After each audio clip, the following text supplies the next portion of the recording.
Hello guys, let's make some delicious pie. So here I'm doing my filling. It's minced meat with carrots. This my flour. I've put in salt. It's a salt that I've put in. I blended some onion to mix with it. You have to mix so that everywhere will be perfect. I've added my rama. That's my rama. You have to mix, and then this is how it became.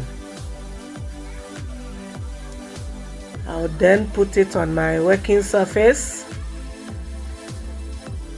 to roll. I'm using a bowl to cut. I'm putting the filling inside the pie. Oh yes, this pie is so fantastic. The smell, wow. Yes. This is my egg yolk.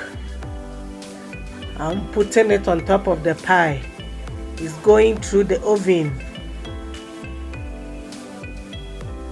And now, this is the pie. It's ready. Thank you. Bye.